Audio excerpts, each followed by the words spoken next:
Good afternoon. Welcome to Real People. Today we have Bruche Talise, known as Shay, visiting with us today. Shay and I have been working together for, I think, more than 2 years on a project called Labyrinth Made Goods, which is a social enterprise and part of YWCA McLean County.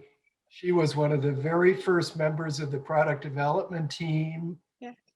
working with Lisa to develop fragrances and the candles. She is also a recent graduate of YW Strive. Congratulations. Thank you. And we are here today to have a conversation about Shay's life and the story that she wants to tell. We're definitely going to get to the fact that she's an artist, which Yes. I only recently learned. Thank you very much, Shay. But if you were going to paint a picture in words of Brochet Talise, what would you want to tell us? Um, Everything. Oh, have at it. So I have some goods, I have some bads. Um, um, I like to start where I began on this journey with Labyrinth Maid's Good. So um I have to give you the raw details of my life. And that's simply coming. I was in a not so good relationship. I thought it was good at the time. And I had a job at home care and paid very good. And my boyfriend at the time, he had no job.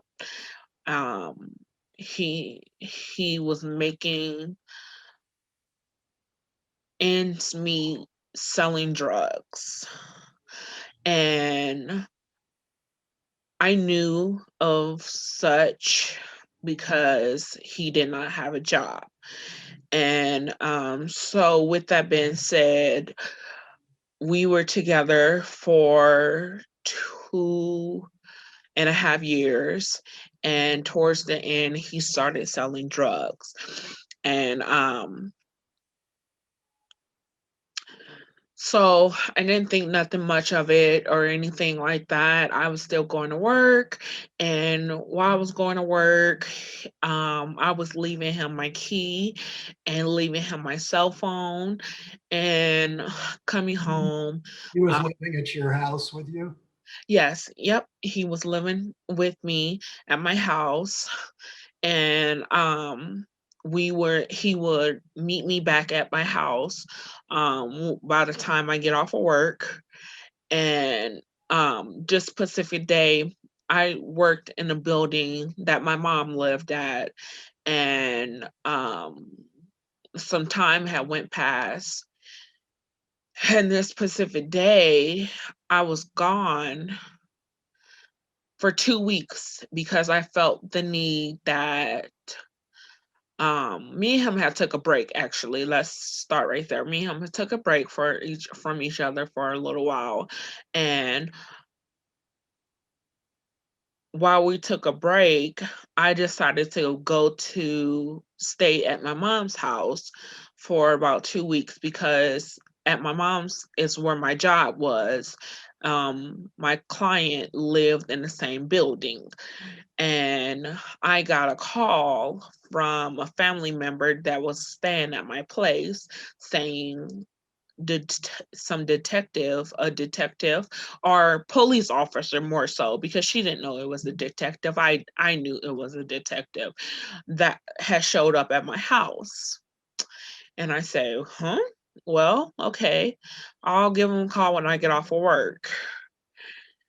And so by doing that, I just it was a detective that was in my life.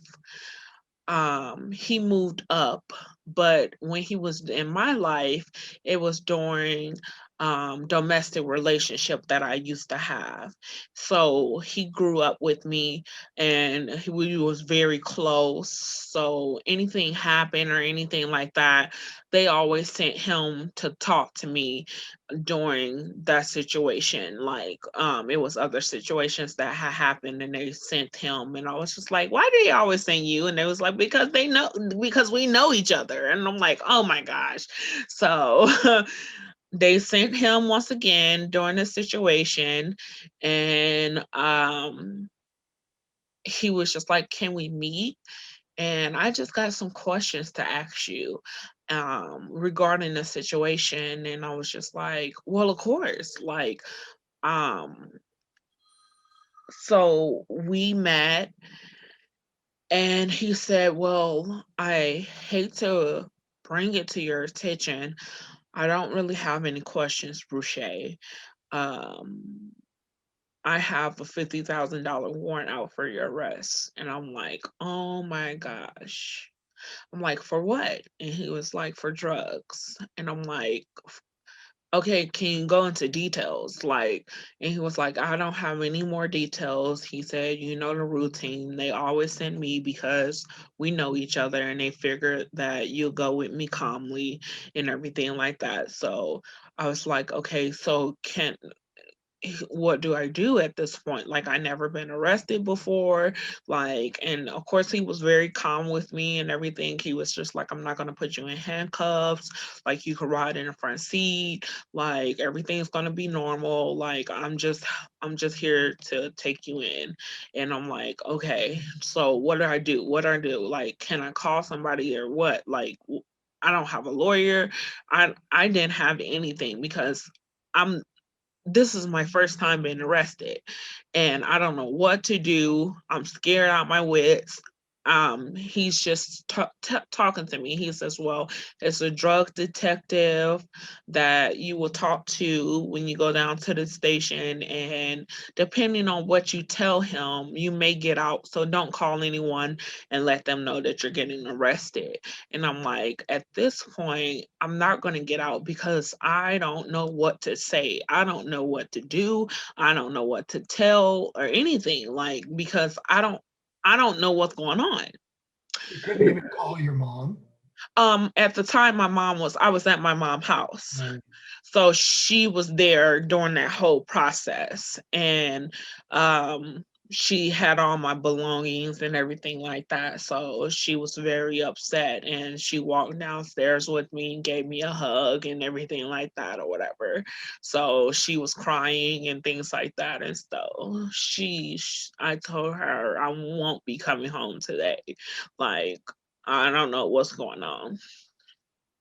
So at that time, we then drove over to the uh, sheriff's office, or not the jail, but like the sheriff's department or something like that. Um, and they took me into a room and I waited for a very, very long time. And they had questioning. And he came in and he had a lot of questions. And he was like, well, who is this person? And of course, I'm going to answer all your questions with 100% truth. But what you're not going to do is try to flip anything on me to make it seem like I was doing something that I don't know. So he's asking me, do I know what drugs is? Do I know how drugs look like?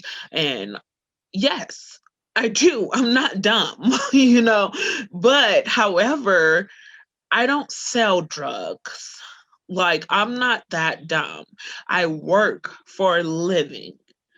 And do you know the my boyfriend at the time? Yes, we've been in this long relationship. And well, I'm just gonna tell you like it is.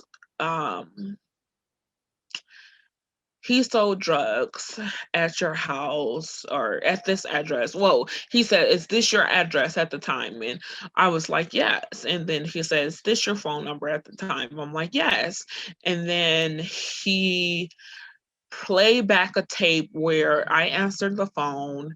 A confidential source had called my phone asking for my boyfriend, and he was like, well, he had money for my boyfriend, and I was like, oh, okay, and passed the phone to my boyfriend, and that was indicating something. And I was just like, okay, what does that indicate? People owe people money, like that doesn't indicate anything. So then he says, well, he also sold drugs in your house. And I said, okay, what does that indicate? He said, that's accessory. And I said, oh my gosh. So I'm being charged with something that I had no idea that happened at all. Like at all. And you're saying he used my phone. And so I'm being charged with something that I have no idea. Like, this is not the case. This is not fair on my behalf. So at this point, it's out of my control. Like,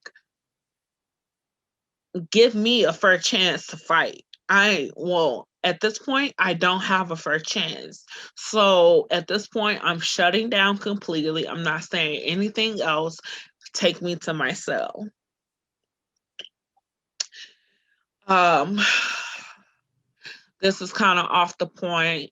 I spent 2 months in jail. Well, I spent from December 11th to January 31st of this 2018 to 2019, if I'm correct. 2000 is either 2017 to 2018 or 2009, 18 to 2017.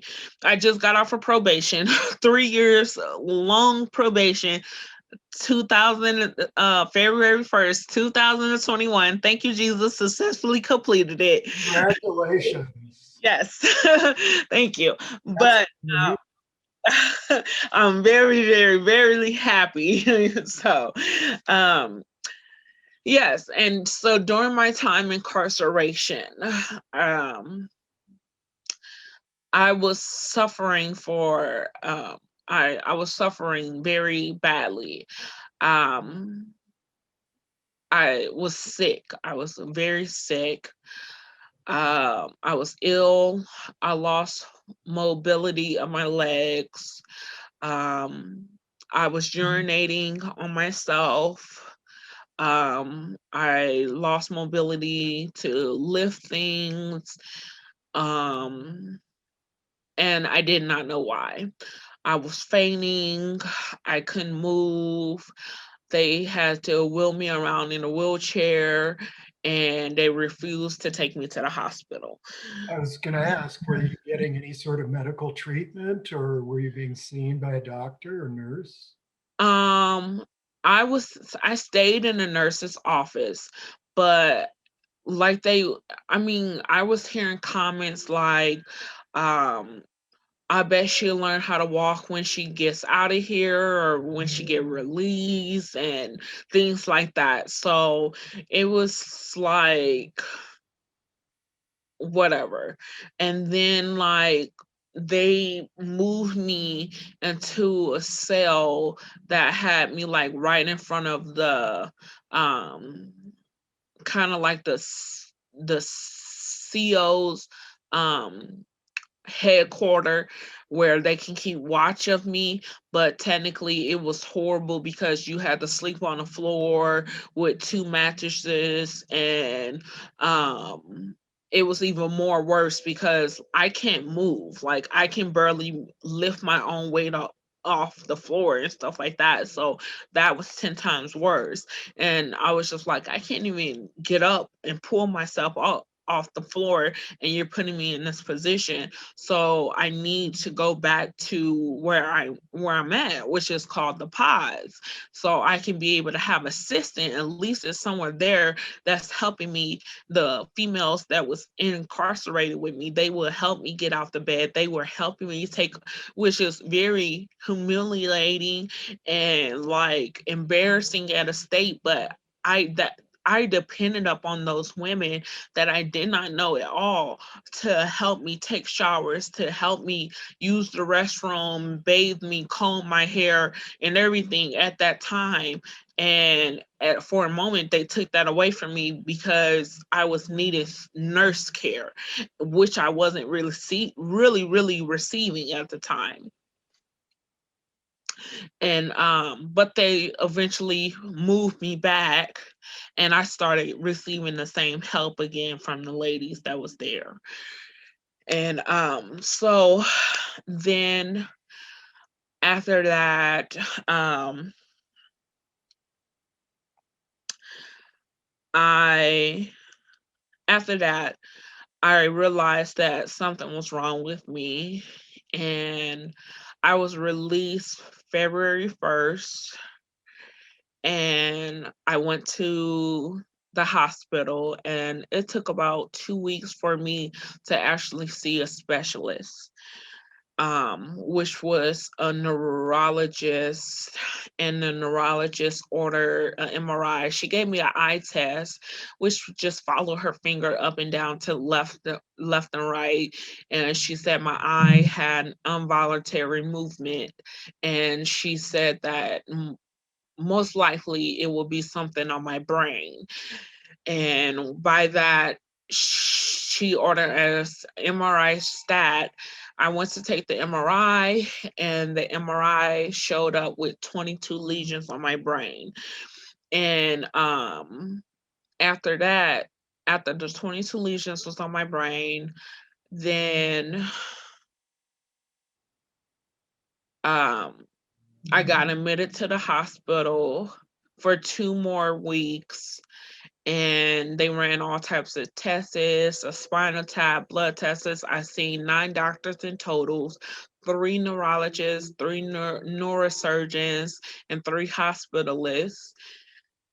The test results came out to say that I had multiple sclerosis. And with that, um, I went into physical therapy to learn how to rewalk again. I had to learn how to I had to learn speech classes, because I was slurring some of my words. I had anger issues because of the nerve damage that I had, and it was some more things that was going personally wrong with me. You had a whole lot of reasons to be angry. Yes. Yes. Yes. Um, that's also where I picked back up my art because um I had less mobility in my arms, and the first thing I thought about was I can make my arms and my hands stronger by picking back up a pencil, and that's my first thing that I thought about. So I went to the store, and I got me a lot of poster boards and pencils and charcoal and erasers. So I started there. Made it part of your physical therapy Yes. and, Yep. and mental therapy. Yes. Yep. Yep. Because I was at home a lot, and I didn't do anything. So between my physical therapy and coming back home and staying in my room, that's what I did. So, and it was a big change. I'll bet. How did you get your labyrinth house? So, I lived with my mom for a long time, but with the felony, I lived in public housing first, and with the felony, you can't live in public housing. So I lost my housing due to that, and then I lived with my mom, but my mom stayed in low income housing, a 1 bedroom, and then you also can't have anyone living there either. So I reached out to one of my case managers through Center for Human Services, and she was like, "Have you ever heard of Labyrinth House?" And I said, "No, I have not." And so she started to explain what Labyrinth House was to me. And I said, "Oh, it sounds like a good program." And she was like, "Would you like to give it a try?" And at first I said, "Yeah." Like I said, "Yeah, I would like to give it a try. This to give me my opportunity to get back on my feet and make me independent again because I have been dependent upon my mom for so long and dependent upon other people for so long now since I got out of jail and being incarcerated or so. So when it um when it came time for me to become become a elaborate client, I guess I was so scared for a change. I was so scared to be taken away from my mom and to be away from something new. You like to do something new, like to lose her again. And I get it. Understand. it was I'm sorry, I'm becoming emotional because like Don't apologize. it was just something like it was like starting all over again and I wasn't ready for it at all. And then Labyrinth House, like in my eyes, I was just like, am I going to jail again? This is something so new. Like it was because Labyrinth House has a tendency to put structure in your life. And if you're not ready for such structure and such boundaries to be set, then it can scare you, you know?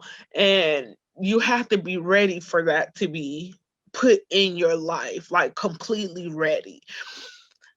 So when I got to Labyrinth House, I shut down completely. I was a ball. Like I wasn't ready to be talked to. I told everybody I'm just gonna stay in my room. I'm not gonna talk to nobody unless I have to come out, you know. And, and it's just like and everybody was like looking at me like, is she serious? Like really? Yeah, I don't know how she's gonna do here, you know. And Labyrinth House had the way of opening me up though and showed me like it's another way that you can come about like we're going to be a family here, you know, like you can come to us for anything and everything you need. Like when you need to talk, we're a listening ear, you know, and when you need shoulder to lean on, we're going to be here for you. If you need us to take you to a store, if you need us to just hear your cry, you know, like we're gonna be here for you. So that was that. And then When I first met you at the first meeting, I'm pretty sure somebody told me that you did not want to be there. You did not want to, you just, you kind of came because you had to, and you were just shut down. yes. Nobody's going to hurt me. Nobody's going to do anything to me because I built this wall and you can't get around it or over it. And um, sorry about the dog barking. That's okay. We'll edit that out.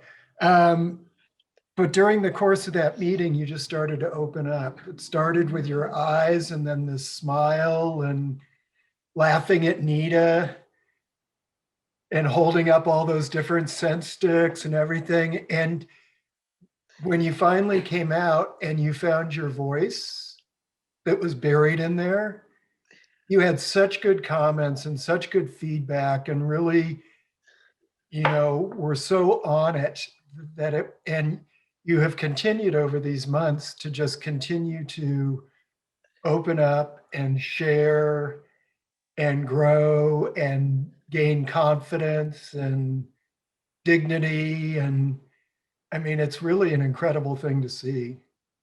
Thank you. Thank you so much.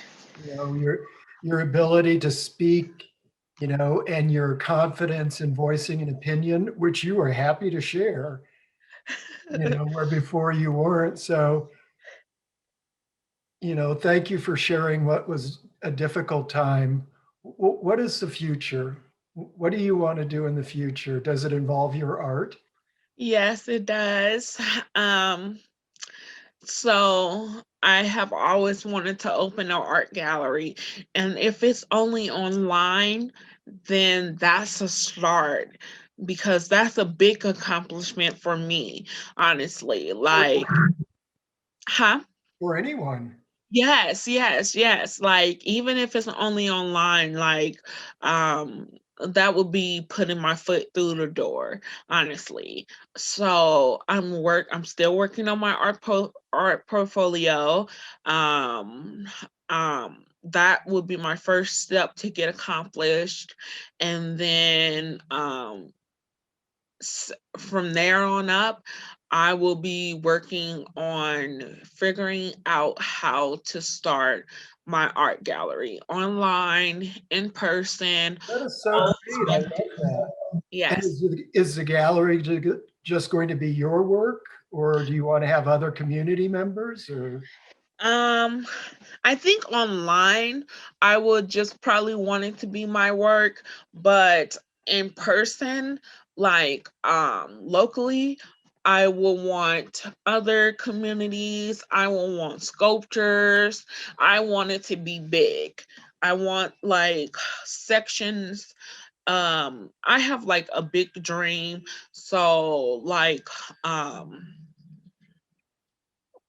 want sculptures of things. I want like things like sections of different art, and I want to enter a multi-personal, a multi-purpose room where other artisans can come out and teach like local classes and stuff like that. So I know we also have something like that similar, which is Inside Out art studio.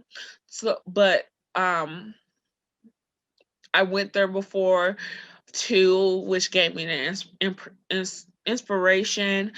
Um, but yeah, like I want that too. you have just described being taken away from your mom's place, going to jail, getting sick, sleeping on two mattresses, finding out that you had a disease, conquering the disease, getting into this program, opening up, and now you're describing the fact that you're going to start a business.